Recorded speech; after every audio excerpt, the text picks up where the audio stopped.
Hey everybody, welcome back to the channel, the Everyday Non-Expert here, and today I wanted to go over a preview of this week's FOC that is due Sunday, March 6th for DC and Scout, and next Monday, March 7th, 2022 for all other publishers.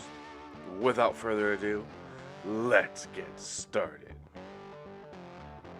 Okay everyone, first off I just wanted to kind of explain what I did here. I just went through, first off I'm on Black Cape Comics. I get a lot of people asking what I use.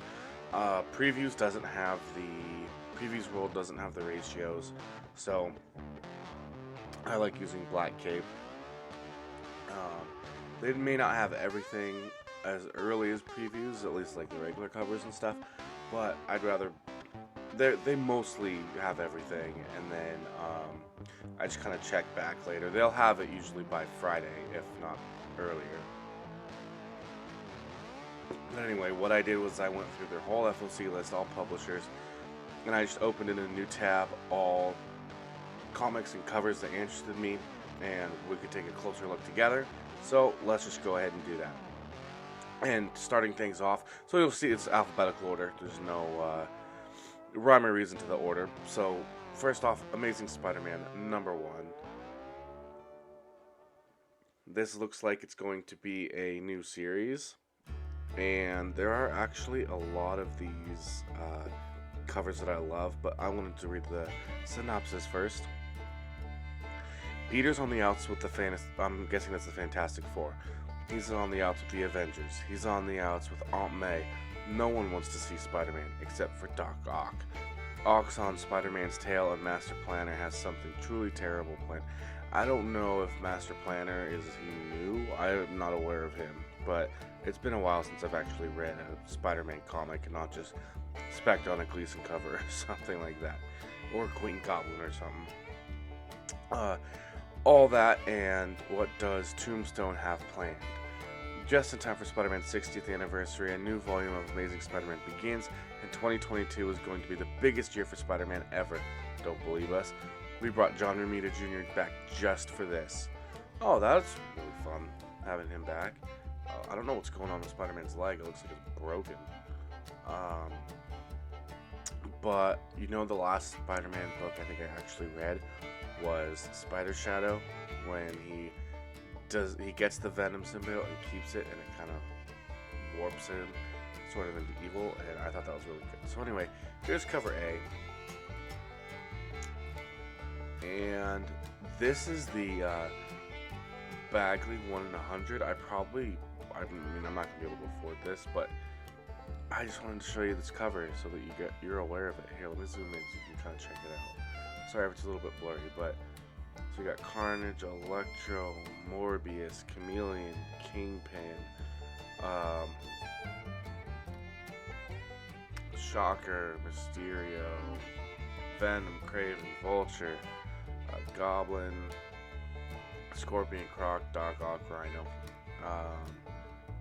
Hobgoblin, Green Goblin. I don't know who this is, and I don't know who this is. I wanted to say Metallo, but that's from Superman. So anyway, that's a really nice cover, and probably some of the best Spider-Man art I've seen, like on a cover. This one here is pretty cool too. I like how it has like the different spider people, and it says it's a connecting variant. So if you think this is something you might give at least the first few issues to, you might want to consider getting the connecting. That could be fun. And then naturally we have I'm guessing this is the Queen Goblin. This is the Gleason. This is probably one of my favorite covers, and probably going to be in the thumbnail, honestly. And I don't put Scotty Young variants on here, but I like this. Relative to the other Spider-Man ones, I think this Scotty Young is really fun. So, and really well done. And certain Scotty Youngs can just, I'd have a soft spot for him. And I think that's the last one for Spider-Man. Alright, So I wanted to at least check out Deadpool Bad Blood. Is this drawn by Rob Liefeld? Because he's like, yeah, putting the feet front and center. He's like, hey, look, I learned how to draw feet.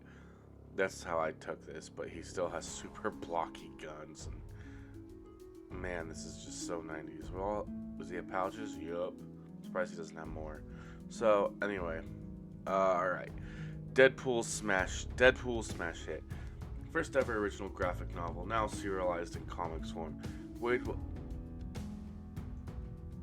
So I've known people for a long. So, is this basically? It's not even new stories.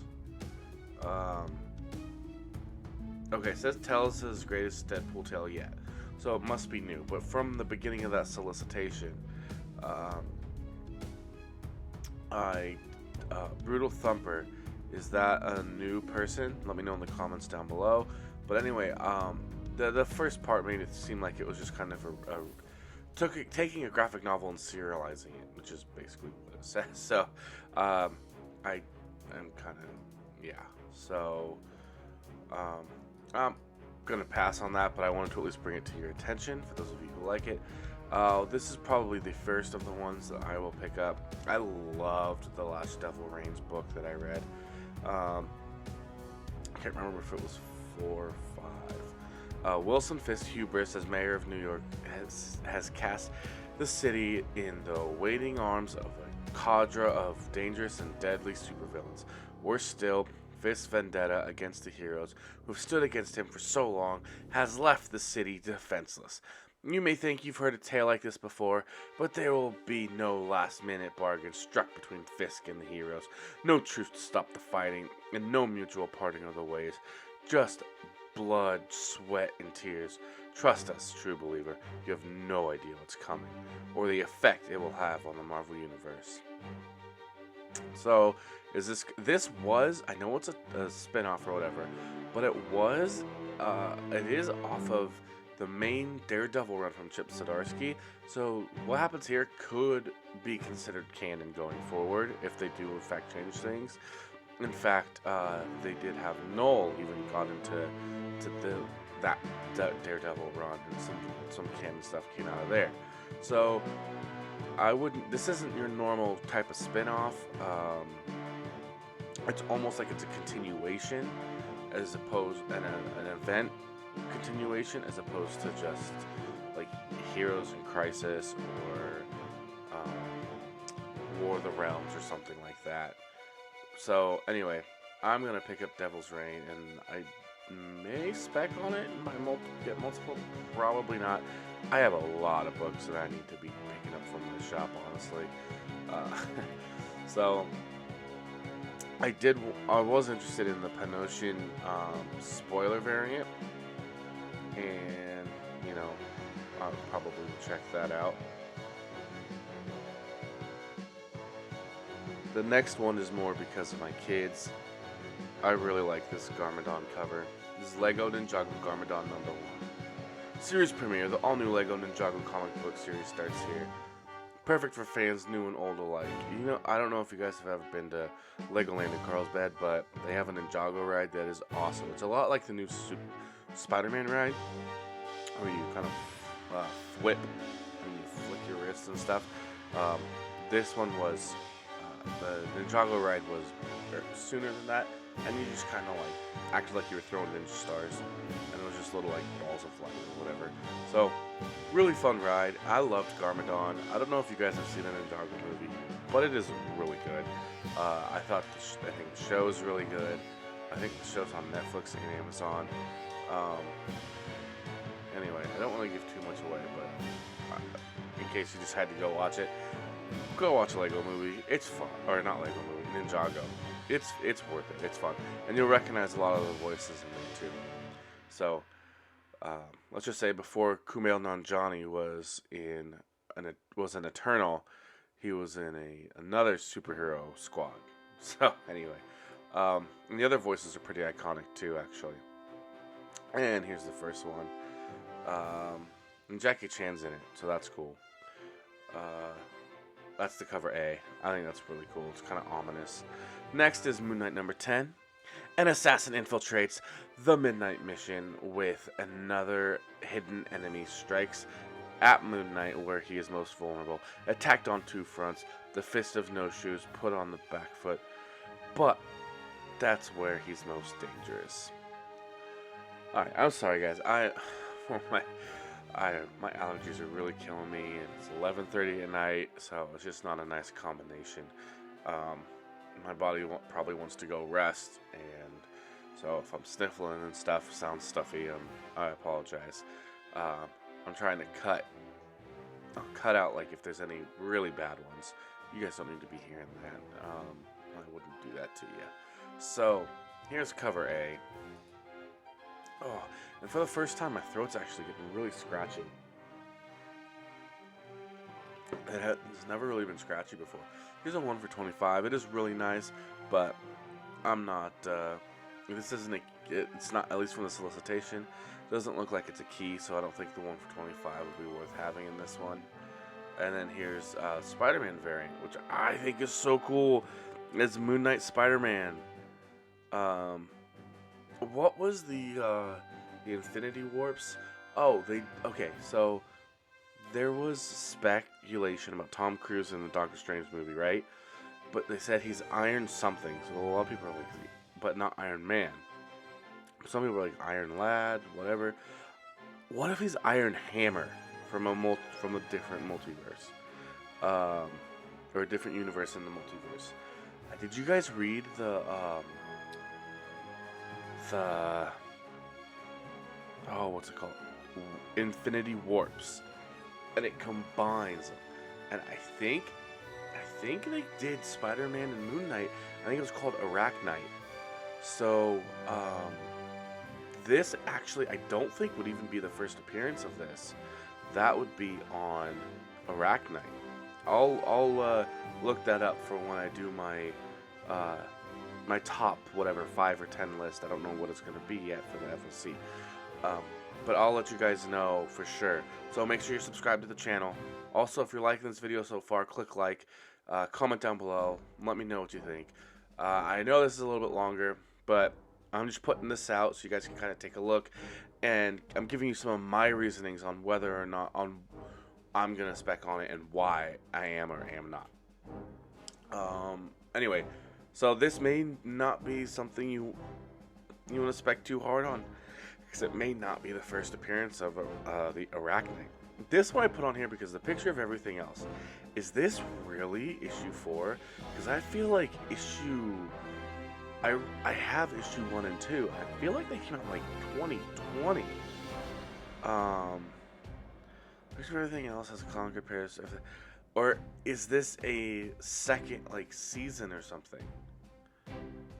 So if anyone's reading this, let me know in the comments down below. It is really good. It's so good, but I had to drop it. And also I think if it is issue 4, then maybe newer ones hadn't come out, and maybe I just was like, oh, I just won't get number 3 this week. Maybe I'll get it later. And then when number 4 didn't come out, I completely forgot about this book. So that might be something. It's really good. I'm sure you can find the 1 through 3 in the back issue if you're interested. And then after that, it looks like Rogue Sun number 2. I have not read number 1 yet, but I did read Supermassive, and I'm a huge fan of all the characters. So here's Rogue. It's automatically a key because it's the first one. It's not it's not the first one. It's number 2. With an old foe, Marcus on his trail, Dylan will finally become a superhero and fast. Can Dylan learn to control his new powers? Already, and for the Rogue Sun. So, I don't know. This one doesn't look like a key, but it's a great story. And in a lot of these, you never know what they're going to make a key. Here's the 25 copy. That's pretty nice. And that's it. I don't know.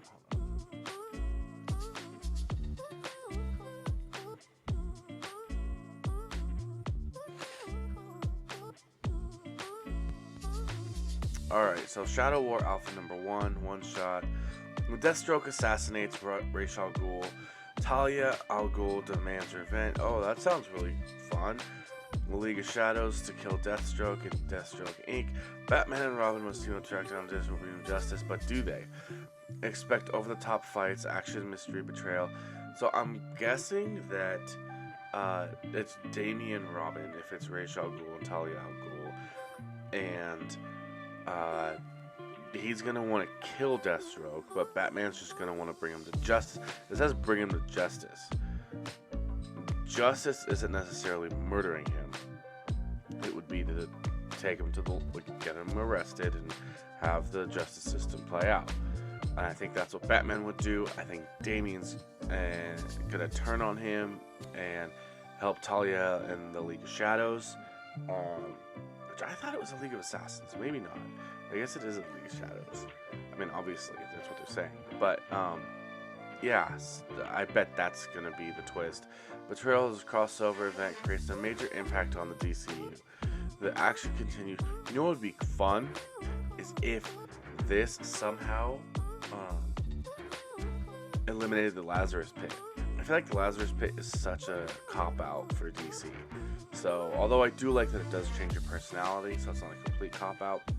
But, I mean, Titans brought back Jason on the TV show with, I would say spoilers, but it's been out long enough.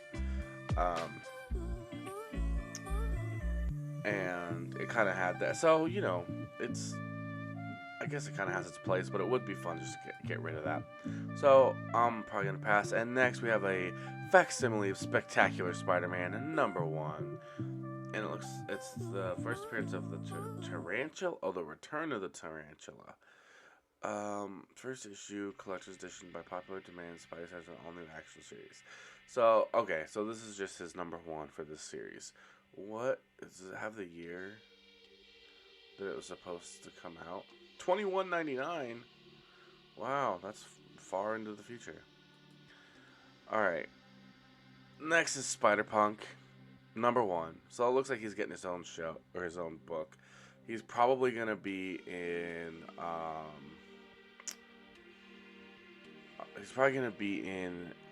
the new Miles Morales movie, Into the Spider-Verse 2. I like this knock headshot. There are other covers, but I only picked the ones that I like. This one is a 1 for 25, and this cover is sweet. Even if this book doesn't do anything or go anywhere, I love this cover. I think this cover could. And if he does show up in that movie, I think it could go really big. And who knows, he may end up in Doctor Strange Multiverse of Madness. You never know.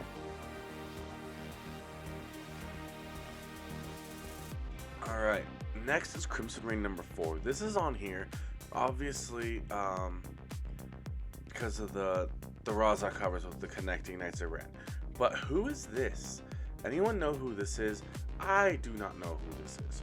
So if you can let me know, here's cover A. And then just a connecting variant that has the same person. But, so... Is that Vader? That's not Vader. What am I talking about? I just saw the glove and the scars and the helmet, and I just kind of thought maybe but his limbs are gone, so it's obviously not him. All right. Here's the Raza for Crimson Reign. I can't wait for these to have all these and put them together. It's gonna look super nice. So anyway, that's Crimson Reign. Strange #2. I haven't read #1 yet, but let's see. Clea comes face to face with a mysterious harvestman. Alright, so is this a first appearance? They both faced off against undead foe. Though, just as Clea begins to uncover ways to predict. Sorry about that. Stephen Strange back. Another attack upon the magical realm is at hand. So are they just going to bring him back? They finally found a way and they're going to bring him back. But Clea is not just any sorcerer supreme, she is a warlord. And this second attack will not stand under her rule. Here's a 1 in 25. It's kind of one of the lamest 1 for 25s I've ever seen. And then Strange 2. This one's cool. It's a Spider Sorcerer variant. So I think that's really cool. Are they doing a bunch of Spider-Mans for everyone's a Spider-Man because of Spider-Man coming out? This one was strictly a cover by, and this is Swamp Thing. This is 11, cover A. I just think this is one of the coolest covers I've seen in a long time. So I just thought you guys, it reminds me a lot of the Decal one for Something Against Killing the Children, one for 25, I think was number 11, that is going for a pretty penny right now. But that cover's by Mark Perkins. Alright, TMNT Annual number 20, TMNT Annual 2022. This is the cover A. That's a really cool cover. Like, you have all the different turtles in one. But let's see, the turtles embark. Man, Leonardo is, so it looks like, because I don't know if you know, but in the original, it was like kind of like black and white, and then they all had like a red bandana thing for their eyes. I wonder if they're going back to something like that. The turtles embark on a secret mission to their roots, but a mysterious creature hunts them relentlessly. The turtles will have to find a new way to come together and escape their foe and the pain that haunts them. A special story of remembrance and family, written and drawn by acclaimed artists. Okay, so that could be fun. And here's the ongoing series. Who's Jasper Barlow? We already had this. The Punk Frogs. Yeah, so this was already on the FOC list. There is a Venus cover, though. I don't know who that is. Is this going to be the first cover appearance of Venus? Could this allude to the fact that it could be a first appearance of this character in this book? Let me know in the comments below. Alright, and then here's the one for 10. Doesn't seem to have any particular character. So, yeah. Okay, we're almost at the end, folks. Thanks for sticking by me. I know it's a little bit longer than normal. But this one is What If Miles Morales number 2. If he's Wolverine. And honestly, I don't really care to read you the solicitation. Just know it's Miles as Wolverine. His own little backstory. And then here's the Medina 1 for 10 design variant. And then I think this is the last one, but it's several covers. This is Xmen 92, House of, what is that? Is that 92? Alright, here we go. Everyone's favorite incarnations of X-Men have returned, but this time, everything is even all newer and all more different. Mutant kind is taking a huge leap forward by founding their own nation on the island of Krakoa, guided by Professor X, Magneto, and a mysterious long-lived woman who knows more than she should. That's right, the 90s X-Men are tackling the Krakoan age 30 years early, and it's not going to go the way you expect. So it looks like they are going to take the 90s sort of costumes and characters and stuff like that, those iterations, and they're going to drop them into Hickman's newest run, the House of X and Powers of 10, and Krakoa and all the new stuff. And so it's going to be different stories. And so here's cover A. You can see this is sort of an homage. It has the older characters, but the new sort of design of Professor X walking through with his helmet and all that. And then the next cover is just, you know, a really nice. Nakayama killed it in this. I mean, look. I'm sorry it's a little pixelated, but just, I mean, Wolverine's claws are, but that's, I mean, they're almost always, what's I gonna say? Unrealistic. So, I mean, because, yeah, like, if his claws were really as long as it shows, then when they're in his hands, he wouldn't be able to bend his wrist. So, anyway. Xmen 92. This is the one for 25. I'll probably skip it, but it could just be really hot, especially with the new show coming out on Disney Plus. So this probably will be in the thumbnail as well. This one I love so much. I love that pose of Cyclops, and I love that like Jean Grey, Wolverine. Like Wolverine looks a little bit smaller, more compact, and then you got Gambit, Storm, and Rogue coming through here. This is just my kind of cover. I love it. I think we greatly misremember Cyclops. He especially now that I'm an adult as opposed to a kid, I could see where I would relate more to Cyclops and think that Wolverine is a pain in the butt to have to deal with, especially when you're trying to lead a bunch of mutants in a world that hates you. So, I mean, I would like to revisit that cartoon and sort of see if my opinions on Cyclops haven't changed. They kind of douchebagged him up in the Xmen movies, but I think that was just kind of supposed to be like that. I think they had an agenda there. It was supposed to have a character juxtaposition between juxtaposition of Wolverine and his gruffness, his free spirit, with Cyclops as kind of rigid. But they went a little too far to where he's like douchey. So that when they competed for Jean Grey, you're kind of like, oh, like they're not even similar, so who's she gonna pick, type of thing. So anyways, that's my thoughts on Xmen 92, and I will be doing a top FOC pick. Honestly, I don't see it being that big for this week. It may be like a top 3 and then a bunch of covers or some honorable mentions or something like that. But there's nothing that I don't think I'm really going to be specking on for this week. But it's still early yet in the week, and I will probably Friday night do my top and have it come out on Saturday. Only because I want to give maybe some more time for some news and things to come out that might lead to some of these being more important keys, because then they could be on my top list. But otherwise, at this point, I mean, I feel like I may not even have an FOC order, to be honest. So I may only do it just so I can walk in, get them in my box, and walk out. And I don't have to kind of go through and think, oh, do I want this? Do I want this? I don't think any of these are going to really be sold out, the ones that I want, or anything like that. So, yeah.